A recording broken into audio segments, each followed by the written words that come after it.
Today I was intending to record Meet Local Girls Part 7, but then a story popped up in my newsfeed. And if you're a regular viewer of this channel, you'll know that some of the wokest people in society have decided that chess, music theory, ice cream, the ability to read and write, mathematics and higher education are all forms of white supremacy. Well, now there's something else to add to the ever-growing list. Potatoes. Not just any potatoes, sweet potatoes, which in Western cookery are often referred to as yams. But they're not really yams. Yams come from Africa, sweet potatoes come from the United States. But how is a sweet potato related to white supremacy? Well, it's to do with the transatlantic slave trade. Slavers would load their ships up with yams from Africa in order to feed their acquisitions on their journey to the New World. And when they reached their destination, the slaves would be fed sweet potatoes because they were the closest thing they had to yams. So the theory is, anyone of non-African ancestry who is either cooking yams or referring to sweet potatoes as yams is a fully paid up, card-carrying, cross-burning racist. Accusing someone of racism because they use a certain vegetable. Anyone who believes that's true is a fucking vegetable.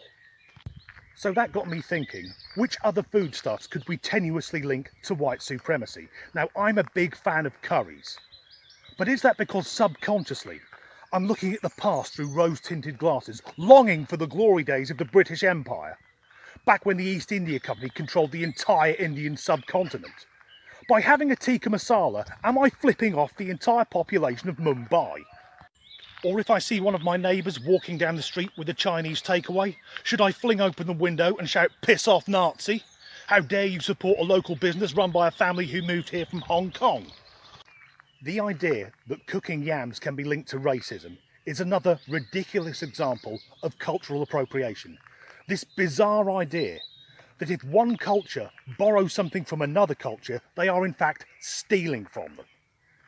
Now, there's only one way we can get cultural appropriation to go away, and that is white people whose family originally came from Europe have got to start playing the game as well. Then it will disappear overnight. Picture the scene. There's a remote village in Africa. The locals are sick and dying, but a doctor's just flown in from London. He's a white British guy. He takes one look at the people and says, all they need is some penicillin. But they're not going to have it because that's stealing from my culture. And whilst I'm here, you can rip out the plumbing, turn off the electric and hand in all your mobile phones. I've never been so offended. So who is it that's saying cooking yams is cultural appropriation? Well, as usual, it's the woke brigade over on social media. And as ever, they haven't offered a solution because woke people never do that. They never provide answers. They just look for more and more things to bitch about. So where are all the woke people when they're not crying their eyes out or pummeling away at their keyboards? Well, for the few that actually work, they'll be in pointless made-up jobs where it's clear the company is doing a box-ticking exercise. Either that, or they're enrolling in equally pointless higher educational courses, like the really angry third-wave feminist who signed up for gender inequality studies. So she's taken out a student loan for £35,000 so she can study how women have financially been exploited. Social justice warriors contribute nothing useful to society, but they tend to only hang around with other like-minded half-wits and get trapped in their own echo chambers. So they think their opinions are relevant and important, whereas the rest of us know that someone calling a sweet potato a yam will not make them throw on a white bedsheet and spend the evening doing a bit of light lynching. So I was pondering, why is it that the wokest members of society have decided that misnaming a vegetable is inherently racist, or sexist, or oppressive, or whatever list of ists and isms they're using this week?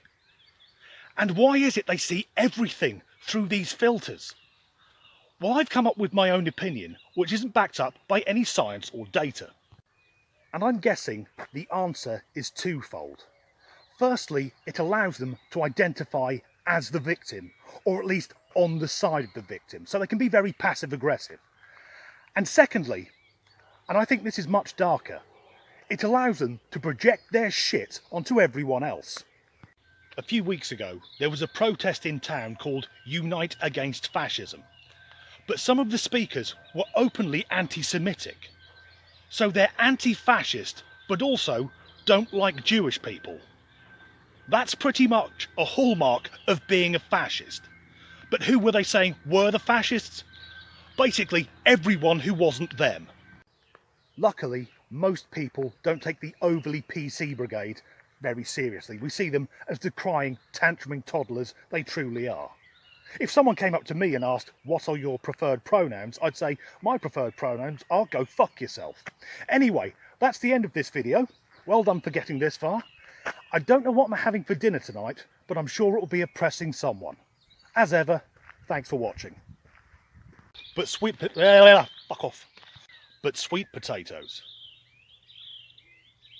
Oh fuck, what comes next? Someone asked me my preserved pronouns, preferred. I'd say my preferred pronouns are go fuck yourself. Which I've said while staring at myself on screen. Fucking shit. Ow. Fucking pulled me back doing that. So I wondered, oh fuck off with your kids.